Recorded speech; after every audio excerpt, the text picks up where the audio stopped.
बलूचिस्तान पाकिस्तान का सबसे बड़ा सूबा है, यानी कुल रकबे का 42%, मगर सबसे ज़्यादा पसमानदा भी है।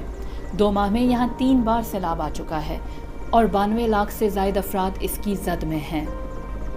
ये डेरा मुराद जमाली, उस्ताद मोहम्मद और उसके इर्द गिर्द के इलाके हैं।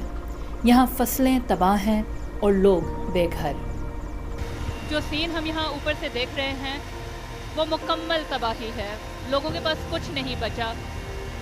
Every bit of their land या उनकी जो भी बिलोंगिंग है सब कुछ पानी अपने साथ बहा कर ले गया है। यहाँ हमें ऐसे सीन्स भी देखने को मिले जहाँ लोग हेलीकॉप्टर की तरफ इशारा कर रहे थे, मदद मांग रहे थे, खाना मांग रहे थे, उनके पास कुछ नहीं बचा। हमने मर्दों और औरतों को यहाँ पानी में तैरते हुए एक मुकाम से दूसरे मुकाम तक जाते देखा। यहाँ एरियल व्यू से पता चलता है कि ज़मीन पर कितनी तबाही हो चुकी है। इन इलाकों का ज़मीनी राब्ता पूरे मुल्क से मुनक़ता है, इसीलिए यहाँ हेलीकॉप्टर के ज़रिए रेस्क्यू और रिलीफ मिशन मुकम्मल किए जा रहे हैं। अब तक आर्मी हेलीकॉप्टर्स ने 276 परवाज़ों के ज़रिए हज़ारों अफराद को या तो महफूज मुकामात पर मुंतकिल किया या उन तक राशन पहुँचाया। इस वक्त जितने भी रिसोर्सेज हैं वो इस्तेमाल किए जा रहे हैं लोगों तक पहुंचने के लिए, लेकिन इतने हेलीकॉप्टर्स भी नहीं हैं जो कि इतने बड़े सूबे के हर कोने तक पहुंच सकें, और तबाही का मैग्नीट्यूड बहुत ज़्यादा है। हम डेरा मुराद जमाली के करीब एक कैंप की जानिब रवा हैं।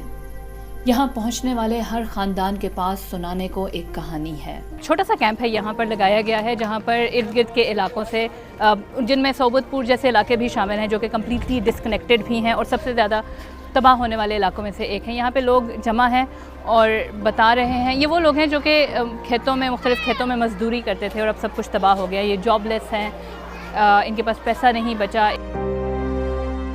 इन ख़वातीन के लिए कैंपों में रहना भी किसी इम्तहान से कम नहीं। हमारे घर का पर्दा था, कोट था, बड़ा हवेली, वो घर सारे चले गए। 2 दफ़ा सैलाब आया, हम घर से बाहर निकल के दूसरों के घर में गए, अजीज़ के घर में। इधर एक हमसाए में इधर डेरा में बैठा था, उसके घर जाके खाली कपड़े चेंज किए, इधर पड़े रहते हैं, बाहर नहीं निकलते। हर कोई अपने मियाँ बीवी शौहर बच्चों के साथ टेंट में पड़े रहते हैं, बाहर नहीं निकलते हैं। हम यहाँ तक पानी था हमारा। आप हिसाब करें, हम माई हैं, इतनी बड़ी हैं, तो बच्चों का कितना पानी होगा। फिर एक शौहर ने उठाया 1 महीने पर, पानी हमें छोड़ नहीं रहा था, बहता ही जा रहा था, बच्चे भी संभाले नहीं जा रहे थे। आहिस्ता आहिस्ता ये बच्चे साथ थे, मतलब बच्चे हमारे हाथ से तिलके उधर गिर जाएं, क्या करें।